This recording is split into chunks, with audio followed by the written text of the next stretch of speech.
Selamat sore Mbak Pipi dan seluruh teman-teman pengantar politik Laska.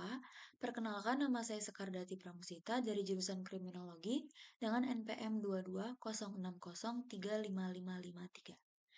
Dalam presentasi kali ini, saya ingin menjelaskan mengenai materi Mahkamah Agung versus Mahkamah Konstitusi. Nah, apa aja sih yang akan saya bahas dalam presentasi kali ini? Ini saya bagi dalam 3 subbab. Yang pertama adalah introduction, yang berisikan mengenai landasan hukum dari Mahkamah Agung dan Mahkamah Konstitusi. Yang kedua adalah perbedaan Mahkamah Agung dan Mahkamah Konstitusi. Dan yang terakhir adalah ringkasan dari materi yang sudah saya paparkan sebelumnya. Mari kita lanjut ke dalam pembahasan materi. Oke, subbab pertama adalah introduction. Apa sih landasan hukum dari Mahkamah Agung dan Mahkamah Konstitusi? Aku mulai dari Mahkamah Agung terlebih dahulu. Dasar hukum Mahkamah Agung terdapat dalam Undang-Undang Dasar 1945, tepatnya pada pasal 24 ayat 2 serta pasal 24A ayat 1 sampai 5. Nah, dalam pasal 24 ayat 2 ini berisikan kekuasaan kehakiman dilakukan oleh sebuah Mahkamah Agung dan badan peradilan di bawahnya dalam lingkungan peradilan umum, lingkungan peradilan agama, lingkungan peradilan militer, lingkungan peradilan tata usaha negara, dan oleh sebuah Mahkamah Konstitusi. Sedangkan dalam pasal 24A ayat 1 sampai 5 berisikan yang pertama, Mahkamah Agung berwenang mengadili pada tingkat kasasi, menguji peraturan perundang-undangan di bawah undang-undang terhadap undang-undang, dan mempunyai wewenang lainnya yang diberikan oleh undang-undang. Yang kedua, Hakim Agung harus memiliki integritas dan kepribadian yang tidak tercela, adil, profesional, dan berpengalaman di bidang hukum.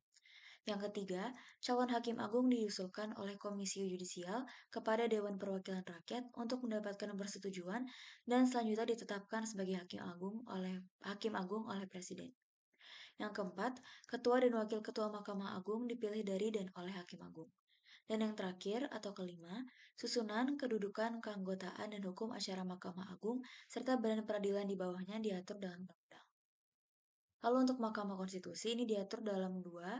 Yang pertama adalah pasal 24C ayat 1 Undang-Undang Dasar 1945 yang ditegaskan kembali dalam pasal 10 ayat 1 huruf A sampai dengan D Undang-Undang Nomor 24 Tahun 2003 yang berisikan kewenangan Mahkamah Konstitusi adalah menguji undang-undang terhadap Undang-Undang Dasar 1945, memutus sengketa kewenangan lembaga negara yang kewenangannya diberikan oleh Undang-Undang Dasar 1945, memutus pembubaran partai politik, dan memutus perselisihan tentang hasil pemilihan umum.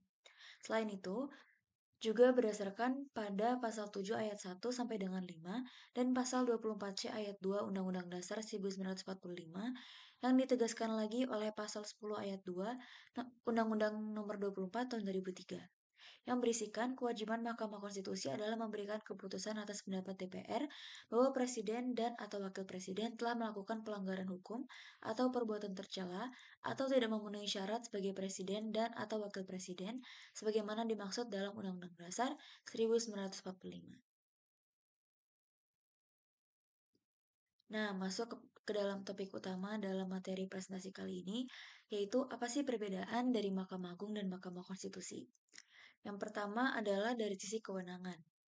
Mahkamah Agung dalam pasal 24A ayat 1 Undang-Undang Dasar 1945 berwenang mengadili pada tingkat kasasi, menguji peraturan perundang-undangan di bawah undang-undang terhadap undang-undang, dan mempunyai wewenang lainnya yang diberikan oleh undang-undang. Sedangkan MK diatur dalam pasal 24C ayat 1 Undang-Undang Dasar 1945 yang ditegaskan kembali dalam pasal 10 ayat 1 huruf A sampai dengan D Undang-Undang 24 tahun 2003 yang sudah saya sebutkan sebelumnya bahwa kewenangan Mahkamah Konstitusi adalah menguji undang-undang terhadap Undang-Undang Dasar 1945, memutus sengketa kewenangan lembaga negara yang kewenangannya diberikan oleh Undang-Undang Dasar 1945, memutus pembubaran partai politik, dan memutus perselisihan tentang hasil pemilihan umum. Yang kedua, pembedanya adalah tugas dan wewenang menurut undang-undang.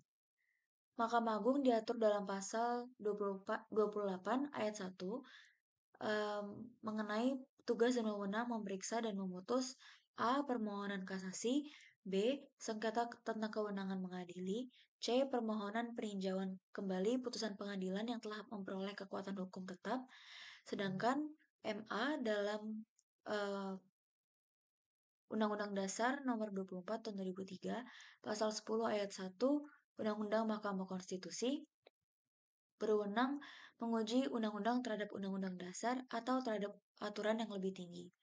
Memutus sengketa kewenangan lembaga negara yang kewenangannya diberikan oleh Undang-Undang Dasar 1945, memutus pembubaran partai politik, dan memutus perselisihan tentang hasil pemilihan umum. Yang ketiga, dari sisi pencalonan hakim, kalau Mahkamah Agung itu calon hakim agungnya diusulkan oleh Komisi Yudisial pada Dewan Perwakilan Rakyat untuk kemudian dapat persetujuan yang ditetapkan oleh Presiden. Ini diatur dalam pasal 24 ayat 3 Undang-Undang Dasar 1945. Kemudian kalau Mahkamah Konstitusi ini dapat dilakukan melalui 3 jalur. Yang pertama dari jalur DPR, Presiden, dan Mahkamah Agung. Namun dari 3 jalur tersebut, Presiden tetap yang menetapkan hakim Mahkamah Konstitusi. Yang keempat, dari sisi jumlah hakim, Mahkamah Agung dalam pasal 4 Undang-Undang Nomor 5 Tahun 2004 tentang Mahkamah Agung menuturkan bahwa jumlah hakim agung paling banyak atau maksimal adalah 60 orang. Sedangkan Mahkamah Konstitusi berjumlah 9, tidak berubah, yang terdiri atas 1 ketua merangkap anggota, 1 wakil ketua merangkap anggota, dan 7 orang hakim.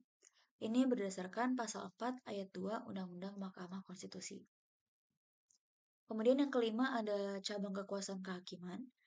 Mahkamah Agung mempunyai cabang kekuasaan di bawahnya yang terdiri dari badan peradilan dalam lingkungan peradilan umum, peradilan militer, peradilan agama, dan tata usaha negara yang diatur dalam pasal 24 ayat 2 Undang-Undang Dasar 1945 dan pasal 65 Undang-Undang 14 tahun 1985 tentang Mahkamah Agung.